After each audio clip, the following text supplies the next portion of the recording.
nongeye kubaha ikaze kuri TV Technicon RW, channel yanyu ibagezaho ibyerekeranye n'ubuhanga bunyuranye muri technology.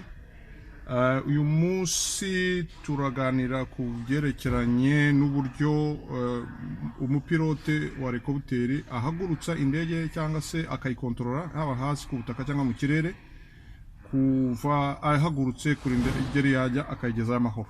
Icyo tuza kuganira rero turaganira mu byo bita flight controls. Flight controls ni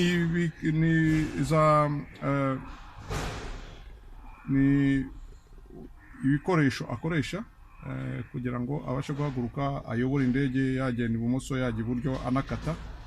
Ubwo rero cyambere mperaho hano imbere yanjye murabona iyi control yingi yitwa cyclic stick. Cyclic stick ni imwe mu byo umupilote yifashisha, ni nkayo deregisiyo y'indege, imufasha kujya iburyo, ibumoso, imbere n'inyuma. Iyi ngiyi rero niyo akenshi aba arimo gukoresha mu buryo muri flight zinyuranye, muri phase za flight zinyuranye. Indi control nshaka kuza kuvugaho ni control hari hasi murabona ibintu bimeze nka pedali ibirenge, ariko nabyita mu Kinyarwanda. Ubwo rero izi ngizi nazo ni pedali akoresha akontorora umupanga w'inyuma. Iyo cyane cyane yarimo gukata niwo akoresha cyane, kuko abasha kuba yakora input imbere cyangwa inyuma, iburyo ibumoso, bityo bigatuma abasha guhindukira, kuko helicopter ntago ifite deregisiyo nk'isanzwe ku buryo igenda igakata nk'uko imodoka ikata, ifite amapine ngo ikate. So icyo akoresha mu buryo bwo gukata akoresha iyi cyclic, iyi ngiyi mureba hano, akakoresha na pedali, bityo bikamuha gukata aho ashaka kujya.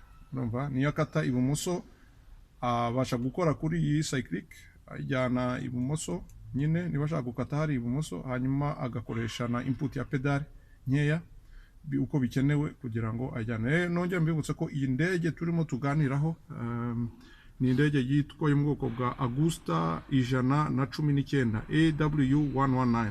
Ni helicopter turimo kuganiraho uyu munsi. Iyi configuration ni kimwe muri za ni kimwe na configuration z'izindi ndege, ariko zigenda zinyuranye bitewe nuko zakozwe. So natangiye mbabwira ibyerekeranye na pedali. Cyclic nayisobanuye gatoya, ndayigarukaho. Hanyuma hari indi corrective stick, ari iyi ngiyi hano. Iyi corrective stick murumva nyine ko harimo ijambo corrective, ni ukuvuga ko iyi ngiyi narayifashisha cyane cyane nko guhaguruka ku butaka, kuko icyo ikora ni iki, ni uko iyo ayizamuye akayizamura hejuru, ubwo ngubwo input atanze iragenda ikajya hejuru mu mupanga wo hejuru, ariko inyuze ahantu henshi, kuko control ziragenda zikazamuka hano mu rubavu, ziragenda zikazamuka control ziva hariya nyine kuri ntuza kuri collectif, noneho zikanyura munsi y'intebe, noneho zikazamuka ahangaha, noneho zikajya hejuru hariya, zikajya hejuru. Noneho iyo zigezeyo ziragenda zikajya, ubwo nuko nyine ndagenda bisobanura nyine mu buryo buciye mu ncamake, bikagera hejuru aho bita muri mixing unit. Noneho mixing unit igatransfera iyo muvoma, iyo input muri kucyo bita swash plate, byo byose nzabisobanura, kuri za servo nako. Noneho byaba kuri servo zigatransmita kuri swash plate noneho igatransmita kuri pitch link zikajya kuri buri mupanga, biterwa n'umubare w'imipanga ihari. Ushobora guhera ku mupanga 2 kuzamuka, noneho bigahindura angle, inguni, cyangwa bagahindura pitch ku mupanga. Ubwo rero iyi ngiyi corrective nicyo kintu ikora, niyo mpamvu batayifashisha cyane mu byerekeranye no kuguruka, kuko already umupilote yamaze kuyizamura, amaze kugera kuri altitude ashaka, ayirekera aho ngaho. Mu buryo bwo kwirekera aho ngaho kugira ngo rero bitamusaba gukoresha buri gihe gushyiraho akaboko, hari icyo bita mechanism bita friction.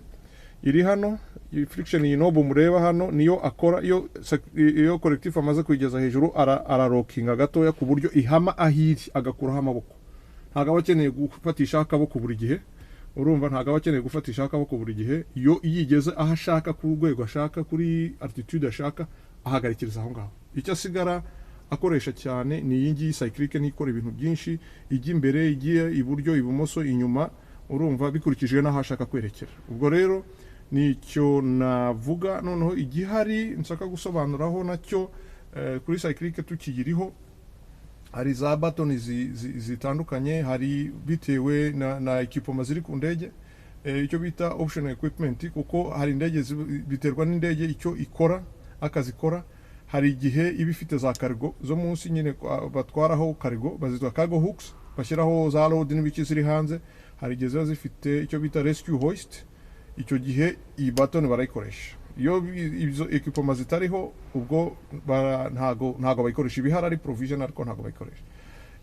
Icyo navuga rero hano ni button iri hano, iyi ngiyi niyo gukoresha za essuie-glace zo bita wiper. Hari iyo ugiyemo iyo isunitse muri uruhande ni position aba bigenda gahoro, hanyuma hano ni neutral akaba ari na off, hanyuma iyo ugiye hano ni high ziba zihuta cyane. So bitewe na speed ushaka, bitewe n'imvura, kuko most of the time irimo cooperating nko mu mvura n'iki, ni ukuvuga ko ugomba guhanagura ibirahuri. So ugomba kuyikoresha iyo ukeneye.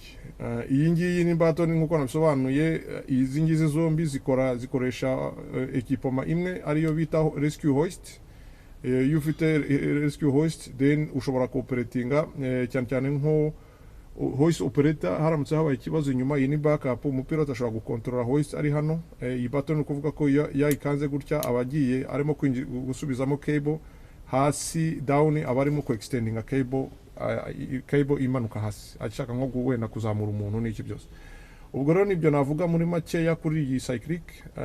Akazi kayo nyine ni ukuyobora indege muri direction umupilot ashaka, iramuvinga, ariko cyane cyane iyo imoteri irimo kwaka ufite hydraulic pressure, kuko ibi byose umupilot abifashwa nuko afite system ya hydraulic system ariyo imuha pressure, bita pressure yo kumufasha kugira ngo akoreshe ingufu nkeya. Urumva kuko most of the time is hydraulic pumps zitanga pressure ihwanye na PSI 1500. So izo PSI 1500 ni ukuvuga ko zihora zihari. Icyo akora ni kimwe, ni ka input gato akora gusa. Urumva iyo atwaye ntago asunika cyane cyangwa azamure cyane, n'iki byose ntago ariko bimeze. Input ntoya ubundi hydraulic ikikorera akazi. Ni nkuko bavuga mu power steering, za modoka zifite power steering, ntuza direction assistée, exactement niko bimeze. So iyi ngiyi ifite system ya hydraulic bikorana, uko kuri za servo aho biri pompe za hydraulic zihohereza pressure ya PSI 1500. Noneho ku buryo we icyo akora gusa ni nko guhuhaho kuko ahakoze itigenda. Iyi rero niyo bagurukisha igihe cyose direction ze kujya imbere kujya inyuma. Tuje hano kuri collectif nayo ifite button nyinshi ziriho, ndavuga nkeya. Iyo ushaka kwatsa moteri kudemara, na ahangaha urabona ko handitse start. Umupilot akora n'icyo arakanda agahemishayo, noneho moteri kaka. Iyi ngiyi ni amatara yo kugwa hasi bita landing gear lights. Ashobora kwatsa rimwe hagati cyangwa akatsa abiri. Ahangaha ni muri position yo kuzimya. Ahangaha ni igihe arimo iyi ubundi iyi button ijyana n'ibyerekeranye no ntuza na control ya FCU, kuko ukoresha za ushobora guflyinga ufashishwe n'ibyuma, kuko hano harimo ibyuma bifasha umupilot gukontorora ibintu byose atiri wavunika. So iyi button buri gigomba kuba muri position ya EC, electronic engine control. Noneho mechanical engine control niyo button ayisunitse ikajya hasi. Noneho bivuga ko icyo gihe harimo guflyinga n'amaboko adafashijwe na za computer. Hano iyi ngiyi ni button ya searchlight. Hari igitara kiri hasi hariya gifasha kubyerekanye no gushakisha, bayita searchlight. Ni uragicana n'inyina cya spotlight, noneho kikazunguruka muri direction zose bitewe naho urimo gushaka kwerekeza. Iyi button niyo ikomanda iyo umaze gucana niyo iyi button ni ikomanda iryo tara rya searchlight. Ukuvuga ko ushobora kujya ibumoso iburyo ukarirambura cyangwa ukarihina bitewe n'aho ryari riri. Ahangaha niyo urimo kuguruka ariko muri position ya nuza ya manual position. Icyo gihe kuko urimo kuguruka manual udafashijwe na za computer, iyi button igufasha gukora icyo bita trim kuri drop compensator kugira ngo ufashe icyo ya unit nababwe yitwa fuel control unit gutanga lisansi muri condition zose zikenewe kuko urimo kuguruka udafashijwe na computer. Ubwo rero iyi ni button. Ikindi cya kabiri irimo kuguruka manual, ubu ukeneye fuel nyinshi kuko araho ugera nyine kubera ko computer atari ibikontorora ukagomba kugena. Ukuvuga ko iyi button iri hano, ubundi iyi niyo stop iyo urimo kuguruka muri electronic engine control. Ariko noneho iyo ugiye muri manual engine control ni ukuvuga ko ukeneye kujya mu yindi range. Ni ukuvuga ko throttle yawe urayiroringa noneho ukajya muri flight, ukaba noneho wajya muri maximum bitewe nuko noneho aba ari wowe urimo gutanga input nyine utegeka ya fuel control unit gutanga fuel igenewe igize. Noneho iyo uhindi ugasubira muri electronic engine control, ni ukuvuga ko icyo gihe computer niyo itakinga over igasigara control indege. Noneho icyo ukora ni iki rero, urumva ntago ushobora kujya aho wishakiye. Urumva ntago ushobora kujya aho wishakiye. Ni ukuvuga ko noneho urongera ugasubiza muri normal niyo cyagiye computer birimo gukora. Icyo gihe computer nikora akazi kose ko kuregera fuel ikenewe. Ubwo rero nibyo nababwira. Ikindi kigiye gukurikiraho ngiye kubereka uko batsa indege kuri taburo. Icyo ngiye gukora ni iki, hari button y'ingi ya batiri. Button ya batiri iyo maze kwikoraho amatara menshi araka. Iyo amatara menshi amaze kwaka, noneho izi ngizi bazita Garmin 1000 G1000. Izi nizo umupilota areberaho information zose z'indege uko systeme zikora n'ibice byose. Harimo intuza nyinshi bisaba ko uva muri page imwe ukajya ku yindi. Noneho kuri uruhande iyi ya main iri imbere ye niyo itanga ibyerekeranye na navigation. Noneho iriya yindi iyo uyicanye niyo iguha ibyerekeranye na moteri n'ibindi, iguha navigation ariko noneho ikaguha parameter zijyanye na moteri n'iki byose. GPS position nayo irabiguha. Za instruments zindi zimwe twabonye za HSI za heading n'ibiki biba hano. Unlike nkuko kuri za zindi nababwiye ibintu byitwa EDU. Noneho ariko kuri iyi ifite byose biza muri Garmin. So icyo shaka ni kiro hariya, ni ukuvuga ko buri gihe ushaka kugira ngo control za ntuza za moteri byose bigomba kujya hariya. Noneho navigation yawe ikaza ahangaha. Ariko noneho washaka kujya kuri GPS uyishyira hariya hirya. Noneho za instruments zindi zisigaye zikaboneka ahangaha, za altimeter za airspeed n'ibiki byose. Noneho iri iramutse ipfuye za essential function ubu zifite ahangaha. Essential function ubu zifite ahangaha. Ubwo rero ni ibyo hano murabona kuri iriya Garmin y'ibumoso. Urabona harimo engine oil. Harimo engine oil hano. Iyi ngiyi ni ntuza ni gauge ya engine oil. Hanyuma harimo transmission gearbox nini. Harimo hydraulic pressure. Harimo fuel amaritiro ufite mu itanki y'iburyo n'ibumoso. None ikaguha totali. Iyi ngiyi ni system electrique ya starter gen na batiri n'ibiki.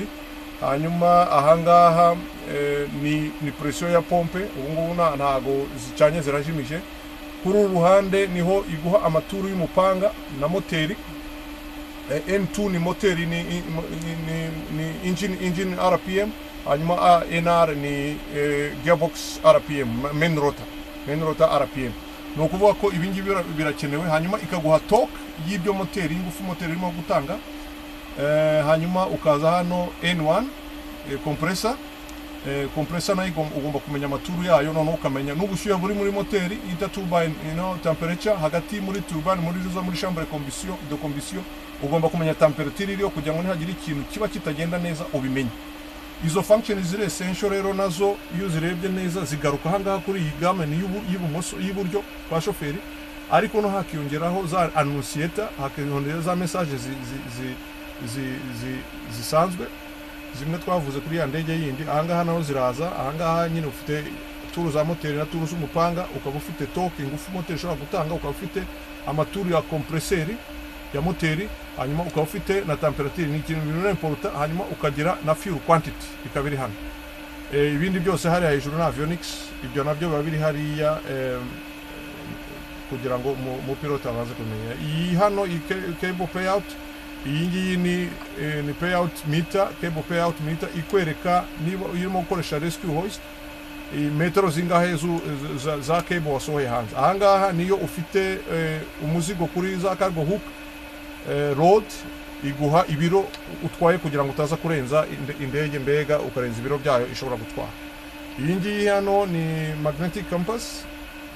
Mushobora kubibaza uti se kuki hano dufite gamme, hano twari dufite magnetic compass. Iyi ngiyi ni standby, iyo izi systeme zindi ziramutse ziferinze, no kuvuga ko iyi compass iri hano nayo irafasha kugira ngo umupilot amenye aho arimo kwerekera. Ubwo rero nibyo numva nababwira. Ibindi nabaganirizaho ni za control ziri hano. Navuze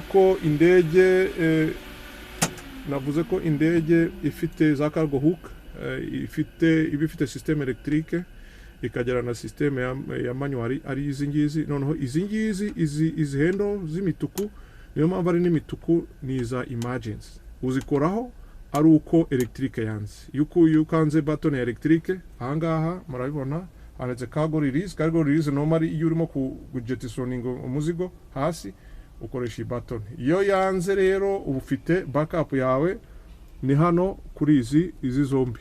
Hari emergency safety, ya safety nyine kuko ifite dual cargo. None emergency ni iyi ngiyi safety, hanyuma cargo isanzwe itwara umuzigo ni iyi ngiyi. Urumva iyi ngiyi rero ikoreshwa kenshi iyo tuvugiye hari nk'umuntu utwaye cyangwa umuzigo, igihe iyi ngiyi yaferinga, iyi ngiyi niyo iyiha backup, ikaba bese uwo muzigo cyangwa umuntu atahanuka mu kirere. Kubera ko iyi ndege ifite za float, byabifuka igira ideploya iyo iguye mu mazi kugira ngo itarohama. Iyi ngiyi nayo ifite systeme yayo yo kuyideployinga, ariyo iri hano ni electric.